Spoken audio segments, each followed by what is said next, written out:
Coming back on hashtag that. And I'm Ryan Zayaks from Fall Fest to Priscilla. We're back with the latest entertainment news updates. All that and more, from Ham to Hollywood, we are your source for Quinnipiac's entertainment news.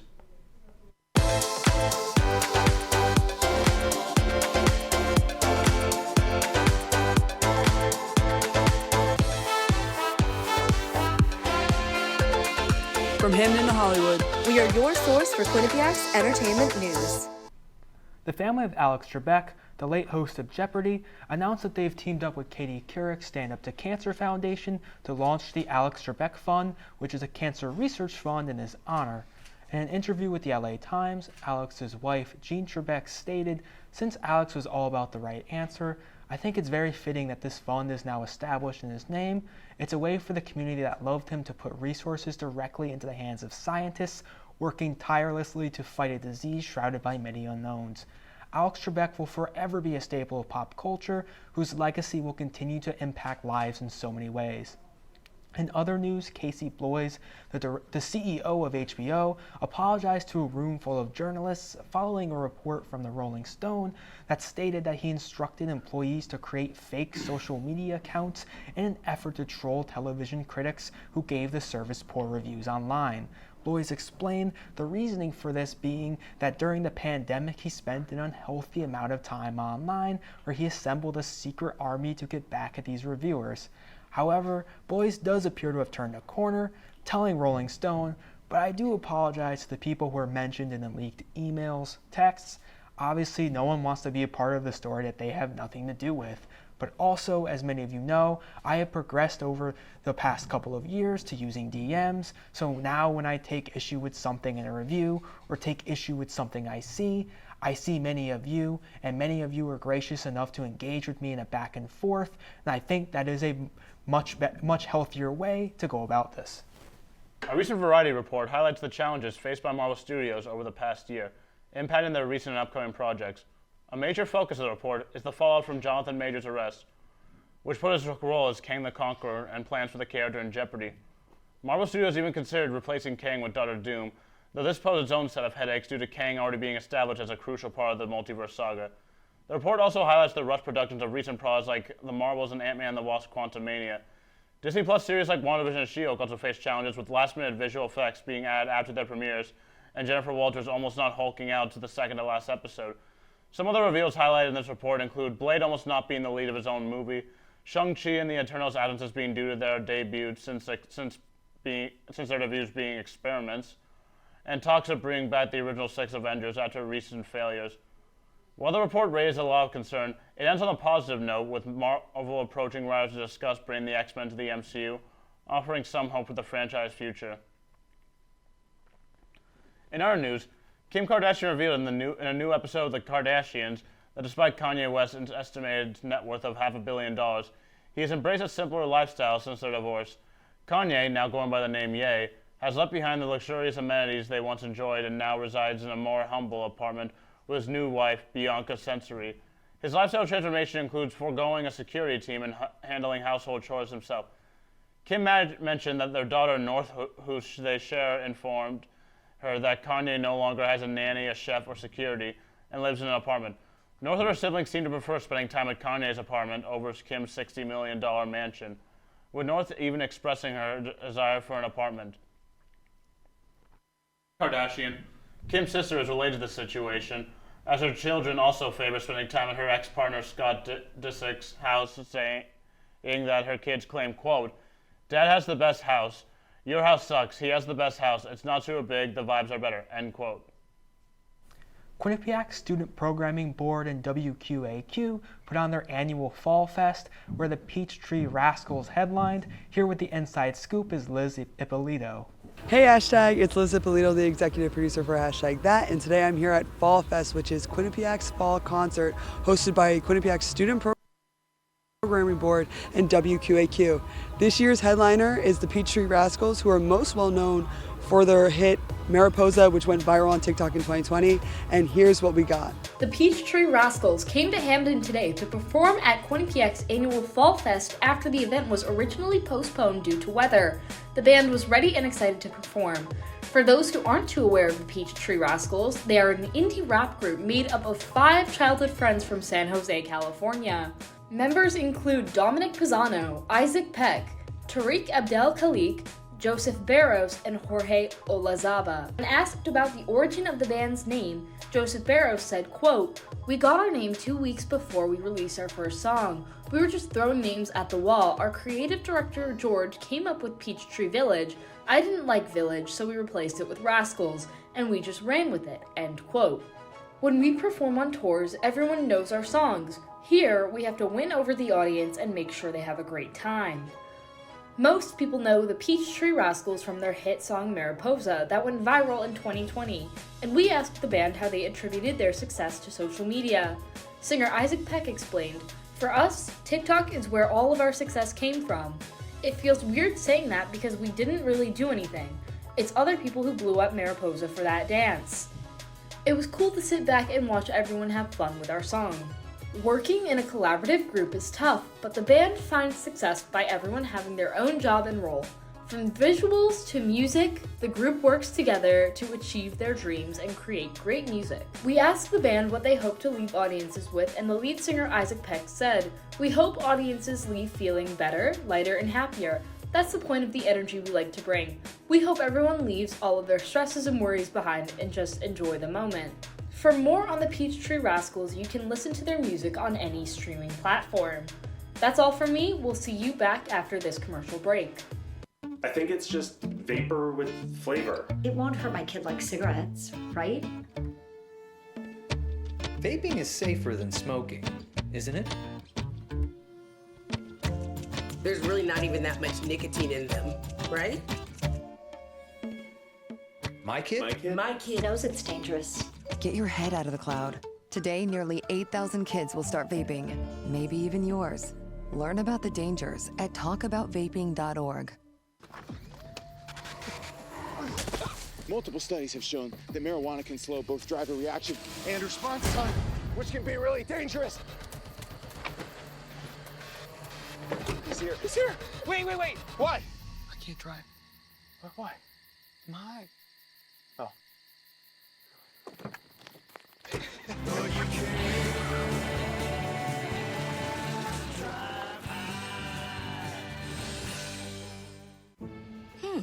Maybe you can make retirement happen. After all, you made home ownership happen. Homeschooling yourself on loans, beefing up your credit score. So I'm pre-approved. You were like, yes! Sorry. Color coding listings, ticking boxes, and flushing every toilet in a 20-mile radius. Home sweet home. You aced house hunting. Now get the tips you need to get on track at aceyourretirement.org. Sofia Coppola's newest film just hit theaters, Hey, and here with her thoughts on Priscilla is Grace Doyle. Hey, hashtag. This week I had the chance to see Priscilla, the newest film by writer-director Sofia Coppola.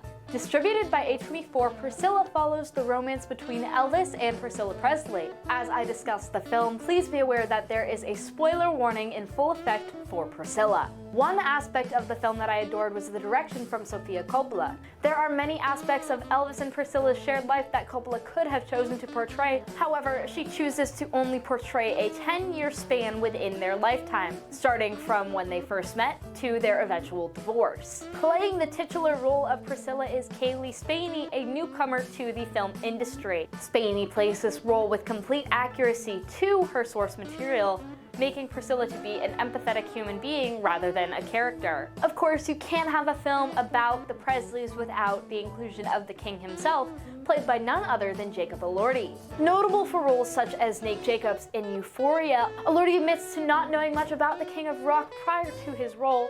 However, his performance rivals that of Austin Butler's in 2022's Elvis. Because the film has so much to do with Elvis's legacy, you may expect to hear a few classics such as Hound Dog or Heartbreak Hotel. However, Priscilla features no Elvis singles to name. This is because the Elvis estate refused to allow the film any Elvis records on the soundtrack. This has ended up working out in the film's favor with the inclusion of music supervisor Randall Poster. Poster, who has credits on Killers of the Flower Moon and Asteroid City, had this to say: So much of the music that we landed on was born out of Sophia's instincts, and some songs were particularly important to Priscilla herself that we learned about from the memoir or from Sophia's conversations that she had with Priscilla. As of November 2nd, Priscilla is available in theaters everywhere. That's all from me. Back to you guys at the desk. Alex Kendall is here for this week's Social Temperature. Take it away, Alex. Thanks, guys. It's time to get into our first story. Bringing in that winter chill is Mariah Carey, who couldn't wait to drop this icy introduction to her classic All I Want for Christmas Is You on Instagram. The cold open was posted directly after Halloween, the moment the clock struck November 1st.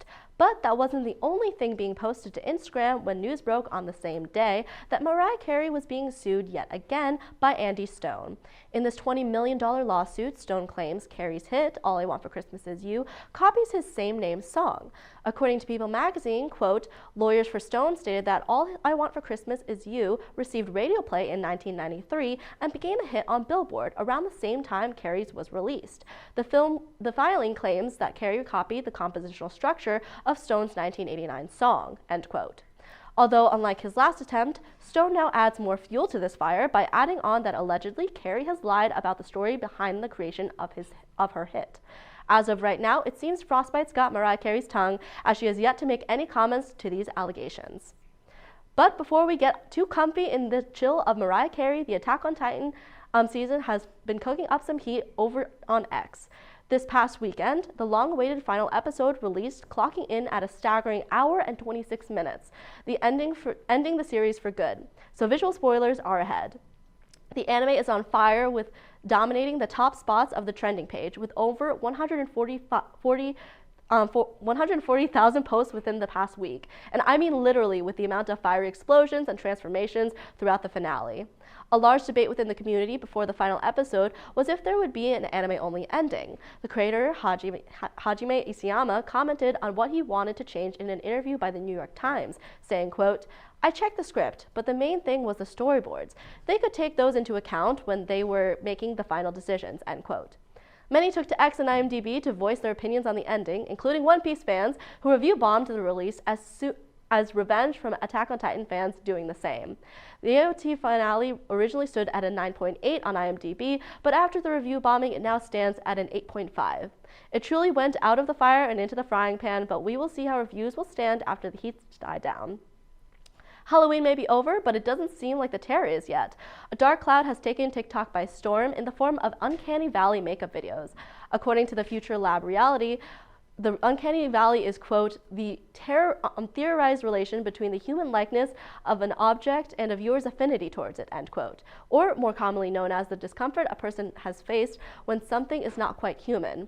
It messes with our instincts that helps us as humans identify who is one of us and who is not. The Uncanny Valley is most commonly associated with AI art or robots. However, in this case, the phenomenon has made its way to TikTok, with countless TikTokers attempting to create the Uncanny Valley effect to evoke response out of netizens.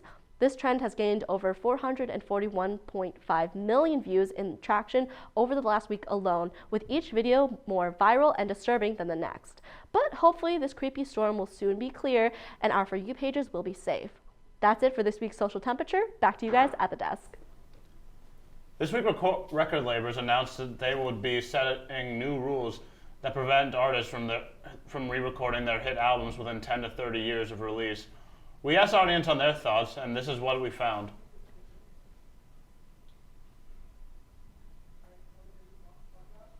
Overwhelmingly, 2/3 have chosen that they should be allowed, while only a third said that this rule should be instated. So, I mean, I do get the logic of this rule. It's like they just released a song, so there should be some room and time for them to not re-record it. But I don't think it needs to be as excessive as this. Like, I mean, while it may seem repetitive on one stance, at the end of the day, it is still the artist's song. I feel like they deserve the right to do whatever they want with it. Because, like, who knows? Maybe they want to change some lyrics. Maybe they're looking for a new tone or vibe with it. Like, I just feel like as long as it's not like a direct repeat, then who cares? It's their song. They should do what they want with it. I very much agree, and this is a thing that's very common in art. We've seen writers with literary works re-releasing them after a long time, and we've seen filmmakers do that with movies, like George Lucas with the original Star Wars trilogy. And of course, we see Taylor Swift do this a lot with her music. So, yeah, we've seen Taylor Swift do this a lot, like especially with 1989, to a lot of great success, and allows her to take ownership of her music. And I think that this is, to re-release their works, is a way for artists to take ownership over their own work, and like you said, change it up in an interesting way. So I very much agree that I feel that artists should be able to re-record their works if they feel that they have something new to say with it. Yeah, no, like it's their choice, but that's all we have for this. Hashtag ranked. We'll be back to this commercial.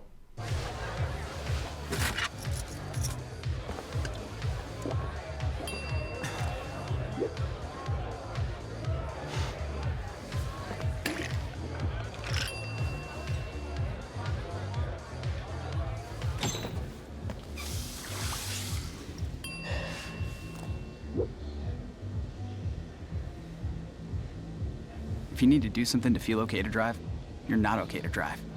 Don't drive buzzed. Type 2 diabetes can have a big impact on your life, but how can it be prevented? Well, the first step is knowing if you have prediabetes, a serious medical condition that puts you at high risk for type 2 diabetes. 1 in 3 American adults has prediabetes, but more than 80% don't know they have it. The good news is, prediabetes can be reversed, and for many people, healthy changes in their daily routine can make a big difference. Take the 1-minute risk test today at doihaveprediabetes.org. I don't think that many kids in my son's school even do it. He makes fun of his friend who vapes. He would never try it. She's into soccer. She's on the honor roll. She's just not the type. No way. No way. No way. No way, my kid would never vape. Get your head out of the cloud. Today, nearly 8,000 kids will start vaping, maybe even yours. Learn about the dangers at talkaboutvaping.org. We're back with this week's New York Minute, and here to fill us in on all the latest East Coast entertainment news is Ryan Agnello. Thanks, guys. We're going straight to the Big Apple for our first story. Actor Robert De Niro is appearing in Manhattan federal court for the alleged mistreatment and discrimination of his former assistant, Graham Chase Robinson. Robinson, who worked for De Niro from 2008 to 2019, alleges the frequent Scorsese collaborator called her misogynistic names, instructed her to do demeaning tasks like scratching his back, and paid her less than male employees with comparable skills and workload.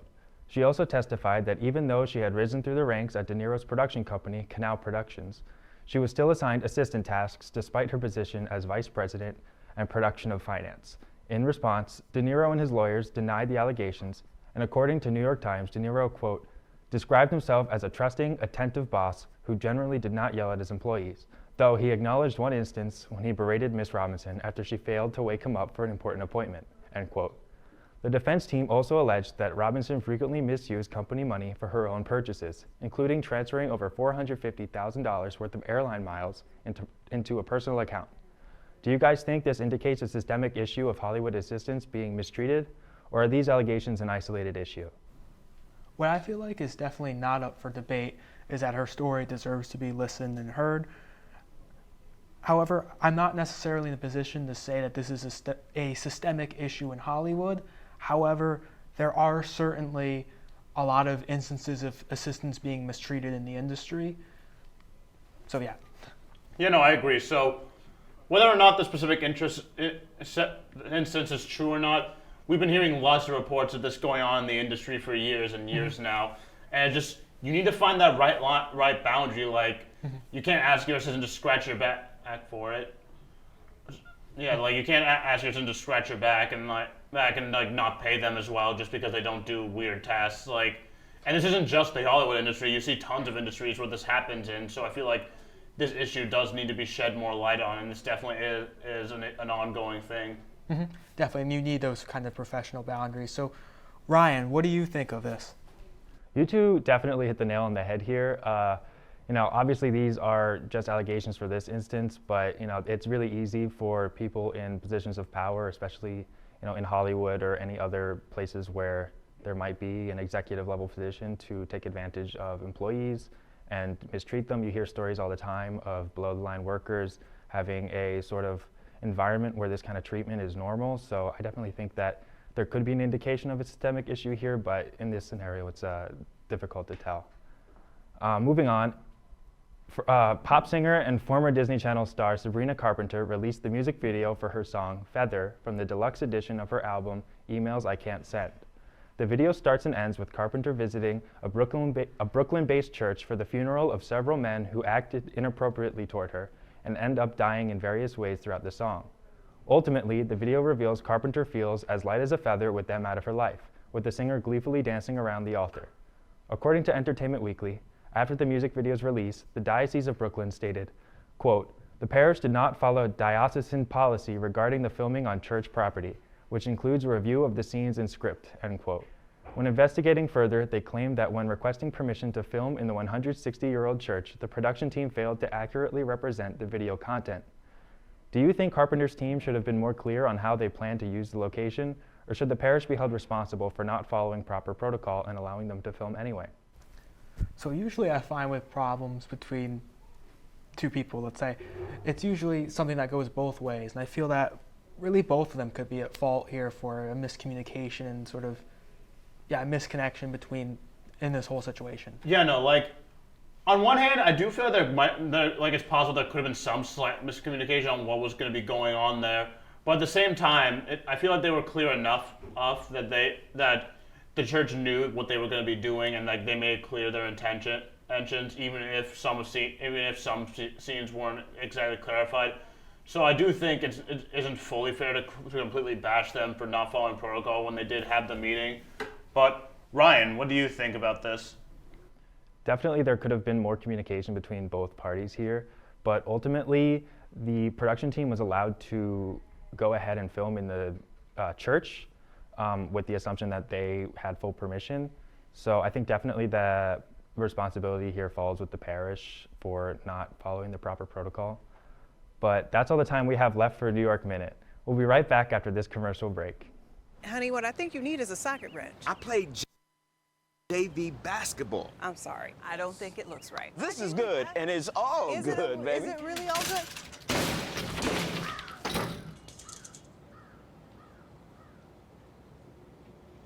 If you love me enough to routinely test your handyman skills, not to mention the strength of your marriage, then of course you'll visit nhtsa.gov/therightseat to make sure I'm in the right car seat. I'm gonna call my dad.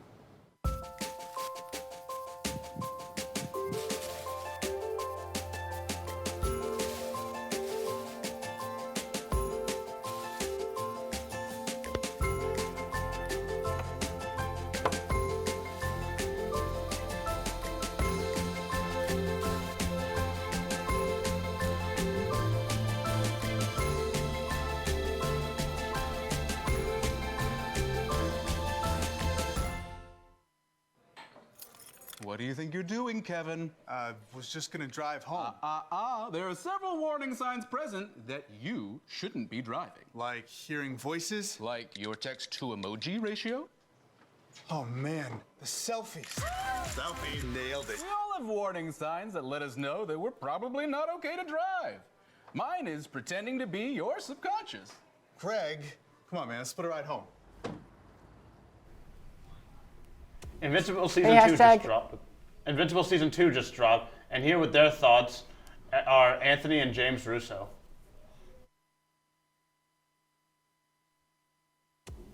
Hey hashtag, it's James. And I'm Anthony. And we're here to give you all the info on Season 2 of Invincible. The first episode just came out on Friday, November 3rd, and we're so excited to see how the story continues. Invincible is an animated show based on the comic series by Robert Kirkman, who also wrote the Walking Dead comics. The story follows a boy named Mark Grayson, whose father is Omni-Man, the most powerful hero in the world. As Mark suddenly manifests his own superpowers, his world changes as he must now struggle to follow in his father's footsteps while managing his high school life. The first season was released in 2021 on Prime Video and became massively popular, scoring an 8.7 on IMDb and 98% on Rotten Tomatoes. Season 2 looks to be keeping up the same high standard, already boasting a 100% on Rotten Tomatoes from critics who saw early releases. Reviews are giving high praise of the character-focused writing and development, and even stating an increase in the already impressive animation quality. Voice actors Stephen Yeun, J.K. Simmons, Sandra Oh, and Gillian Jacobs are returning, and some big names are joining for the second season, such as Peter Cullen, Jeffrey Dean Morgan, and Rhea Seehorn. From the trailer, we can expect to see Mark facing off against the villain Angstrom Levi, who was a major threat in the comic due to his ability to travel through dimensions. This introduction to the multiverse concept might be an explanation for the seemingly out-of-character scene at the end depicting Mark threatening the Earth. We can also expect more of the amazing and brutal fight sequences that made the show stand out. While there don't seem to be any issues with the actual story content, one thing that does concern people is the season's release schedule. After 4 episodes released in November, there will be a hiatus of at least a month until the rest comes out sometime early 2024. Fans are concerned how this break will affect the pacing of the story and are impatient to wait any longer, especially after the 2-year wait since Season 1's finale. Luckily though, we did get Invincible content to fill that gap, as a special episode on the character Adam Eve and her backstory was released earlier this year in July. When asked about the long wait in an interview with Collider, creator Robert Kirkman stated multiple reasons such as the COVID-19 pandemic as well as the scale of the new season's cast. He also promises a shorter gap between seasons 2 and 3, saying that there will never be such a long wait again. That's all from us. Back to you guys at the desk. This week, Michael and I are playing a game of #DebateThatMovie edition, so let's get started. So, let's see, where are we starting with? Mission Impossible 7. This movie was an absolute banger. I saw it in the theater twice, absolutely loved it. It was unfortunate timing to come out right before Oppenheimer. Well, I still think it's better than John Wick 4. Like, I love John Wick 4. It's very hard to compare the two, but I'd say I still like Mission Impossible 7 just like a bit more.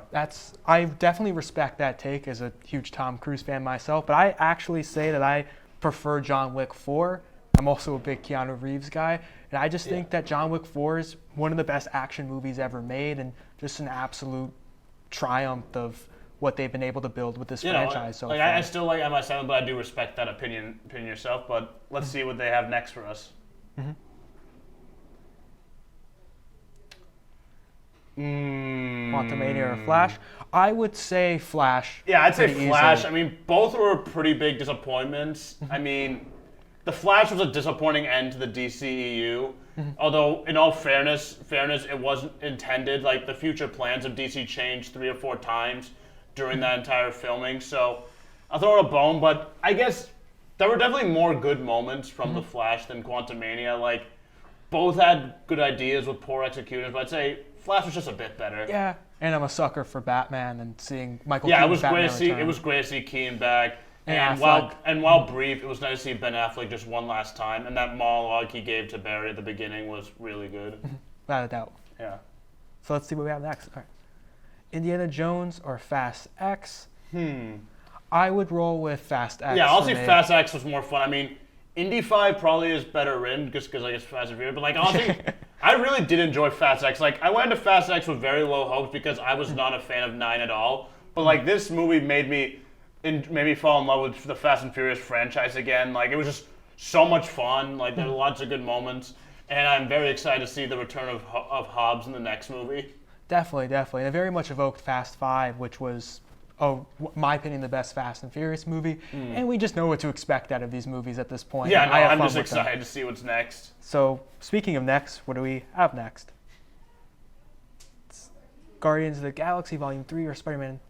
Another tough one, but I'd say Spider-Verse. Like, Spider-Verse just, like, blew my expectations out of the park. Like, it was so good animation. Like, Guardians 3, I absolutely loved. Like, it was really well written and really emotional. I'd say Guardians 2 was definitely more emotional, but Beyond the Spider-Verse was just, Across the Spider-Verse was just so well written. Definitely. So good, and, like, really puts the MCU to shame, demonstrating quality over quantity. Definitely, and Guardians 3 was really an amazing conclusion to that trilogy and what James Gunn created there. And I would agree that Spider-Verse, what they're able to do visually is something I feel like we've never seen in cinema. And so just that alone makes it a higher level. Yeah, I know. And like, look at the budget. The budget was $100 million, which is less than half of an average Pixar movie's budget. So like, what does that say if if like half of Pixar's budget can make that beautiful of an animation? But that's all we have on #that. Make sure to follow us on our social media accounts to stay up to date. I'm Michael Katz-Flynn. And I'm Ryan Ziax from the producers, talent, and everyone working hard behind the scenes. Thank you for watching #that, and we will see you again next week.